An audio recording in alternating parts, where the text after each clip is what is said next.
Hey, Zach here. We are going to continue with the poor man's Prusa. And like you could have seen in the intro, the power supply unit is now also attached to the backside of the poor man's Prusa. Power supply unit, it's two parts. One is the base unit, the housing, the cover. I found it on printables. I took the step file, I took it into Fusion 360 and I did use the base plate, the bottom side, and I took the cover in order to create the power supply. For the inside, the electronics of the power supply, I took from a donut 3D printer. I put it in there and it is a perfect fit. It doesn't fit all the way, it's not the full length, and also there is not I think a power panic functionality on this power supply. Maybe in the future I'm going to exchange it for an original one, but in this case it looks nice, it looks as I want to.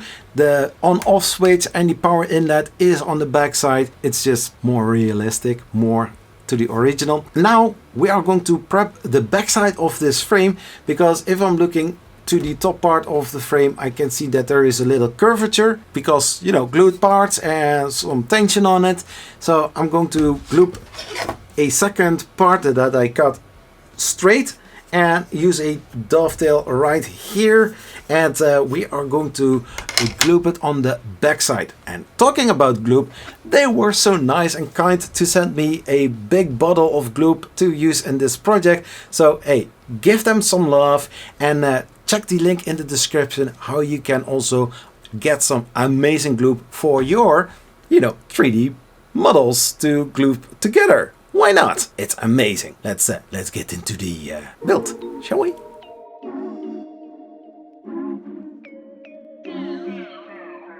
So now we need to wait until the gloop is fully dried. Why not starting with the extruder of the poor man's Prusa i3 MK3S. I have ordered several parts on AliExpress as well. I'm going to use a pancake stepper motor instead of the normal size NEMA 17 stepper motor.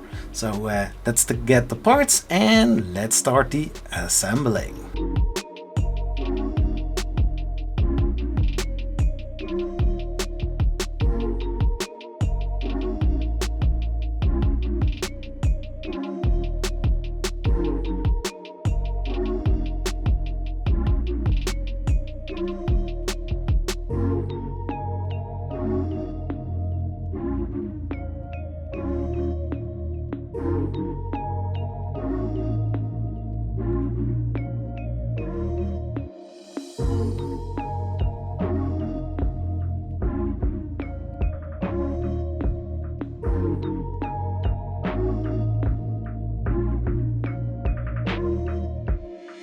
In step 35 of the instruction, you need to check if everything is well aligned.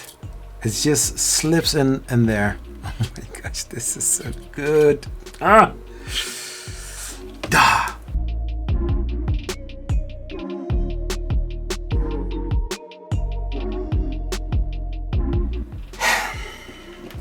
So in the next step, we are going to install the parts cooling fan. Now I thought, let's use a baby stepper motor, so that it would be, more sleek. As it turns out, first of all, I had problems with the M3x40 screws, a very tight fit, but I did manage.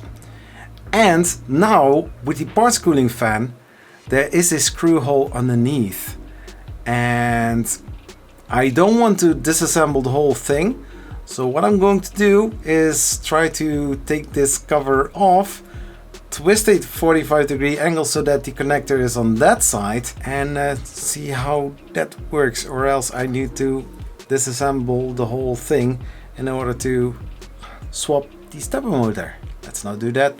So we are going to unscrew this and see how that works. Fingers crossed.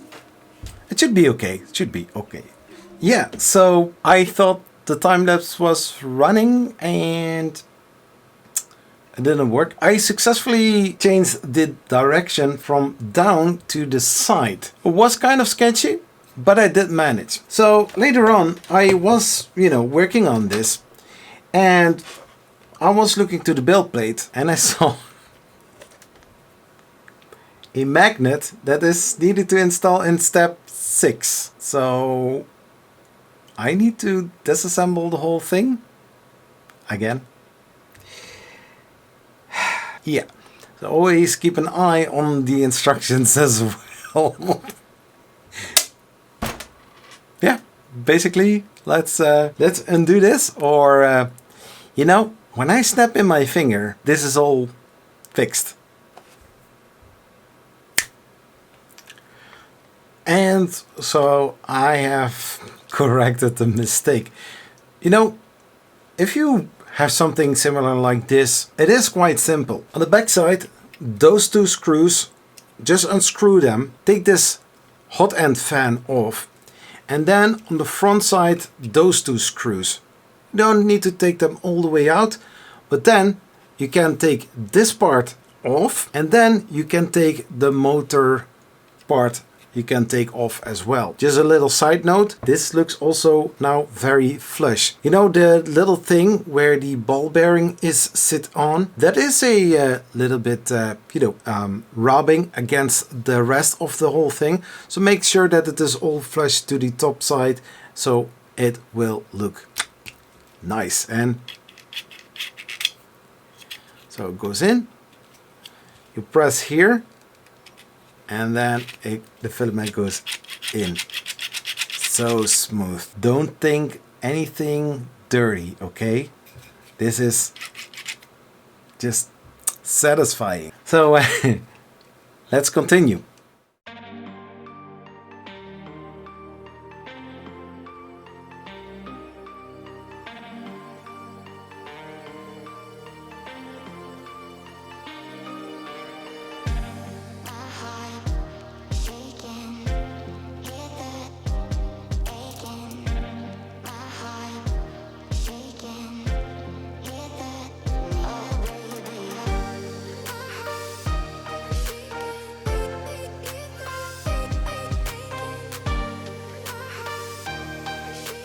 So, the poor man's Prusa i3 MK3S almost finished. The only thing that I still need to do is the electronic box, and since this side is still a little bit wobbly, still a little bit unstable, I need to find a way to make a bracket that fits within the design, and also for the electronics box, because there is a door, that also function as it should be. The most coolest part of the whole build at this moment, you know, this is so satisfying. Don't get wrong ideas, but man, this feels actually very satisfying. I had some challenges, especially also with the baby step motor. Just, you know, screw this part off, take the cover off, twist it. It was so simple. I'm sorry that I don't have that on camera, but you know, we are going to see if it is actually going to work. I think it's going to work. I mean, how hard can it be, right? On a side note, when I started this build, I didn't expect that the i3 MK3S was going to be discontinued. Of course, there's a Mark IV, but knowing that I cannot compare it to an original Prusa i3 MK3S, it's a little bit sad. I tried to get my hands on one, but I don't know. I want to have an original kit that I can also build from scratch. And maybe I'm going to make a video about it if I get my hands on one. And yeah, compare it with this one. How close did I get to the original and how well does it perform? And since this is a poor man's Prusa, I'm going to reveal the price in the end. Is it really cheaper than a clone kit? We will see. Oh, you missed the very first beginning of the poor man's Prusa build? Well, check out this video right over here, where I started with the first parts of the poor man's Prusa, the i3 MK3S part 1.